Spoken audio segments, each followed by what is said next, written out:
Yes, guys, I'm sorry. Welcome to Cardiff City World, and it's here. It's match day, and it's a big one. So we haven't got the manager versus manager stuff because I just haven't had the time to research it. But we do have a top of the table clash. Cardiff City make the trip to Stevenage for what could be a defining night in the League One season this year.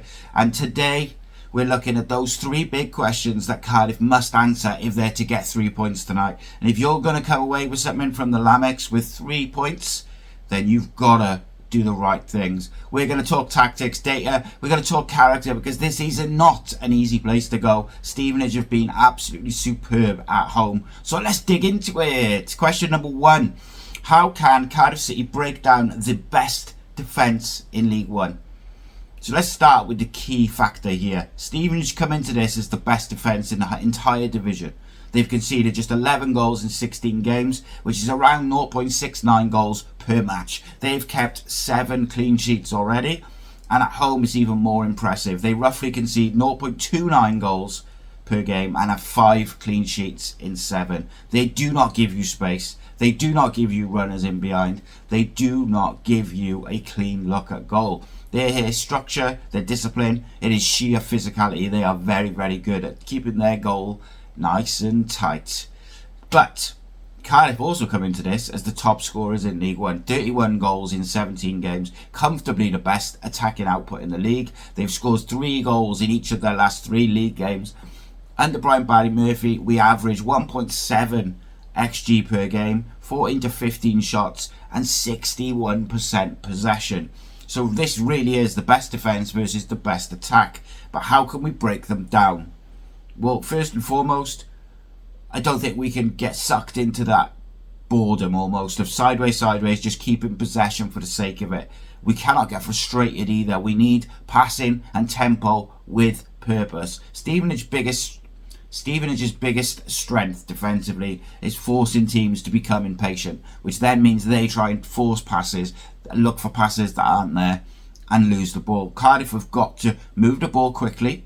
They will have to go side to side and shuffle Stevenage around. They will have to keep that 1-2 touch rhythm, lots of rotations, lots of movement off the ball, and wait for Stevenage's shape to shift and stretch, and then find the holes around the sides and in behind. It will not be difficult. It will not be easy to do. It's going to be difficult.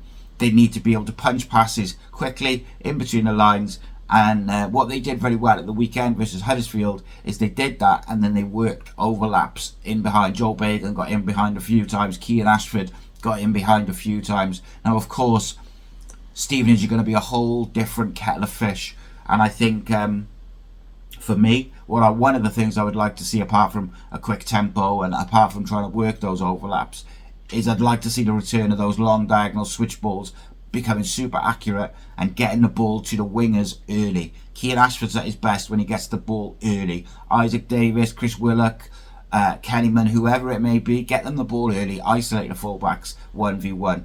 But tonight we have to trust Barry Murphy's structure. Ryan Wintle has got to be the sixth, the tempo setter, doing the dirty work. Whether it's then you go for this, the control of David Turnbull, which would make some sense. But maybe you need the tempo setting of Alex Robertson, the passing and the moving, the bit of bite in there. Or maybe you need the energy and legs of Joel Colwell. And then we haven't even got to the number 10. Do you need a Callum Robinson and Amari Kellyman's creativity? Yusuf Salic obviously has been scoring goals for fun. No panicking, no forcing that killer ball too early. Move them round. And then number 2, or the second part of this, is use the width. Width has to be purposeful, not predictable. Don't get it out there slow, go all the way around the back to get there. Get it out wide quick and use runners. Stevenage are very, very good.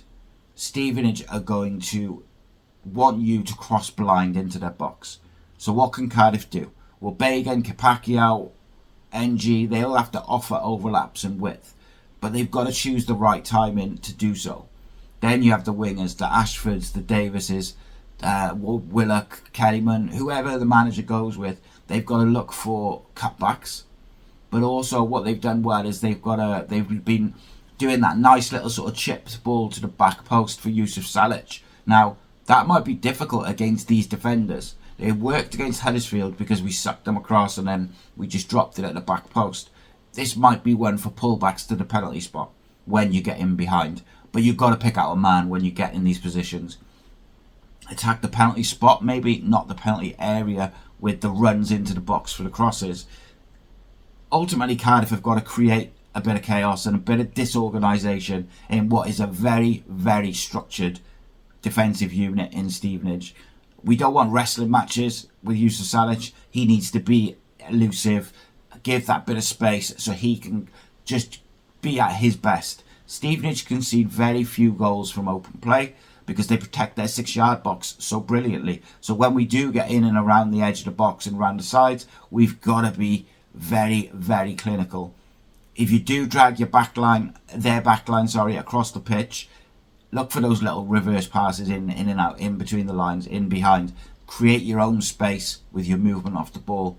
Yusuf Salic is a complete forward. We know this. He's not just a target man. You can use him as a target man, but he's perfectly capable of getting in behind. He's perfectly capable of linking a play up. He's perfectly capable of getting flick-ons, holding the ball up, laying it off. He's very, very well-rounded, but he's evolved massively. His all-round performance, as I say, with all the the linking up, pinning the centre-backs, attacking the back post, he does it so well. He makes a lot of selfless runs to create space for others. But what he does really, really well is, for a big man, he can get in behind. He presses, he works, he does the lot. Yes, you've got to lose him. Don't just lump it up to him. Utilise his movement and use his finishing ability. Stevenage centre-backs are going to love it if we just spend the whole day pumping it up to Salic and he's just fighting with their centre-backs. That's what they want. But if he drops into little pockets, if he plays on the shoulder, isolate the smaller defenders against him, use him to have quick bounce-back combinations with the 10, the midfielder, the wingers, look for those little 1-2s around the edge of the box. If Cardiff can make themselves a little bit unpredictable in their build-up, that's where you might be able to create something against this very strong defensive side. Question number 2. Can Cardiff win the physical battle and survive Stevenage's direct threat? So this game is not just about football. It's going to be about mentality. It's going to be about winning duels. It's going to be about who wants it more. Will you take the ball under pressure? Will you work? Will you follow the runner? Will you cover the space? Whatever it needs. May not be your job, but they got to do it anyway. Who wants it more? When that ball is dropping from 30 yards in the air, who's going to win the headers? Who's going to win the second balls? Stevenage might not score a lot of goals. Just 19 in the league. Only 1 in the last 4. But they will absolutely enjoy the physical battle.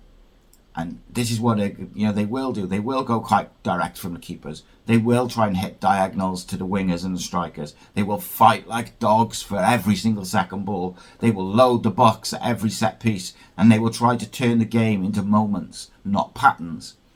Our back four, hopefully, Capaccio, Fish, Lawler, Bagan, maybe NG instead of Capaccio. But either way is fine. It's young, it's talented, but it is young. And this will be a very different test for them. I wouldn't be shocked to see Callum Chambers come in for maybe Dylan Lawler. It wouldn't be what I would do, but I understand it. They've got to get first contact, and then we've got to win the second balls. We've got to do the ugly stuff as well as the pretty stuff tonight. We cannot let Stevenage win the territorial stuff. Fish, Lawler have got to attack every ball. Chambers, if it's him, Wintle, Turnbull, Robertson, whoever it is, they have to be under every second ball. The wingers have got to tuck in when they're needed to do their defensive work. Chris Willock can't do what he was doing Saturday and cheat a little bit. We have to win those scraps. And if we do lose those fights, Stevenage will pin us back, the crowd will get going, and it will become a bit of a horrible away trip. Cardiff have conceded 10 of 17 games. So we do give teams opportunities. We do give them moments. We cannot give Stevenage the opportunity to build up ahead of steam. The stadium is going to be full. It's going to be bouncing. It's a big, big game for them. It's a big game for us, but it's like a cup final for them. Set pieces will decide chunks of this game. Stevenage can score from long throws, second phases, scrappy rebounds, deeper free kicks putting into the box. So Cardiff have to use their heads. No silly fouls, no needless corners. Stay switched on every single restart. And in attack, look, there's a chance for Cardiff. Cardiff create chances. You've got the delivery of your Turnbulls, your Ashfords, your whoever's in the 10, whether it's Kellyman, Robinson, Joel Colwell, they're all capable of creating. Get the ball in the right areas to the right players and be clinical. This game is the type of game which could be decided by a worldie or a set piece and it stays 1-0. Cardiff must be clinical. Cardiff have got to keep that structure, because when the game does get a bit frantic and physical and second balls are flying, BBM has done really well lately of keeping his key team composed but keeping that tempo high. Composed doesn't mean slow. When Stevenage tried to make it chaotic and a bit of a war, they have to stay calm. They have to reset and recycle sometimes. Don't dive into challenges. Don't turn it into a basketball match. If we keep spacing the right, if we keep the space the right when we're defending, and we don't get done in transitions, you feel like as long as we pass with the right sort of tempo, we'll create chances over 90 minutes. Then it's just a case of whether you take them. And then lastly, question 3. Who steps up as a leader in a pretty hostile, bouncing atmosphere away from home? Big game. And this is the part people sometimes overlook. You don't go to Stevenage on a Tuesday night and win just because you're good at football. You win because people stand up. They stand up when the crowd gets loud, when the game gets messy, when the momentum swings against you. They stand up. And with key players missing, we know we've got the Colwells, the Oshos, Tanner, Eli King, they're all out. There's a lot of characters there. So who's going to step up and lead this team away from home and win 3 points in this big game? Well, Ryan Wintle has been a real leader of late. Sets the tempo, organises, does the dirty work. Will Fish, in my opinion, the best defender in League One this season, has really become more and more vocal. Puts his body on the line, clears off the line. Nothing he won't do to stop a goal. Dylan Lawler is fearless on the ball, defensively getting better and better. Generally leads by example, has been a captain at different age groups. Callum Robinson captained the side recently. He's a goal scorer. He can be our talisman. He can lead this team by scoring goals and working hard. Yusuf Salic, he leads the press, sets the urgency. His body language, his patience and not getting frustrated, that can set the tone. Perry NG is someone who I believe can really be a leader for these young lads. He is someone who I saw on Saturday and I thought, that's the real Perry NG. Like, I've missed this Perry NG. And I'm excited to see what he does next and what he brings. Cardiff do the myth that Cardiff don't have leaders, and it is a myth.